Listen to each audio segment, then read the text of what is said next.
कुरुक्षेत्र के युद्ध में जब अर्जुन अपने ही परिजनों को सामने देखकर विचलित हो गए, तब भगवान श्री कृष्ण ने उन्हें जीवन का अमूल्य ज्ञान दिया। उन्होंने कहा कि धर्म और सत्य के मार्ग पर चलने वाले को कभी भयभीत नहीं होना चाहिए, क्योंकि अंत में विजय हमेशा सत्य की होती है। जीवन में कई बार हमें अन्याय का सामना करना पड़ता है, कभी कार्यस्थल पर, कभी परिवार में, तो कभी समाज में। ऐसे समय में लोग डर कर चुप रह जाते हैं, लेकिन श्री कृष्ण का संदेश है, अन्याय के सामने मौन रहना भी एक प्रकार का अन्याय है। इसलिए हमेशा सत्य और धर्म का साथ दो। धर्म का अर्थ केवल पूजा पाठ नहीं है। धर्म का अर्थ है सत्य बोलना, अपने कर्तव्य का पालन करना, दूसरों के साथ न्याय करना और ईमानदारी से जीवन जीना। जो व्यक्ति इन मूल्यों को अपनाता है, वह चाहे कुछ समय कठिनाइयों का सामना करे, लेकिन अंत में सफलता और सम्मान उसी को मिलता है।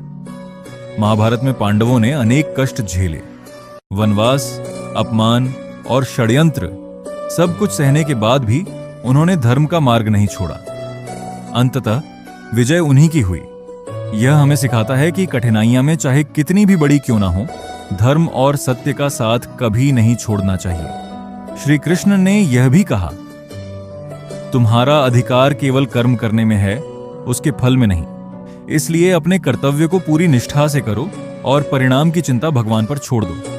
याद रखिए, जीवन की हर परीक्षा हमें और मजबूत बनाती है। धैर्य, विश्वास और सत्कर्म, ये तीन गुण हर इंसान को सच्ची सफलता की ओर ले जाते हैं। इसलिए आज से श्री कृष्ण की इस वाणी को अपने हृदय में बसाइए।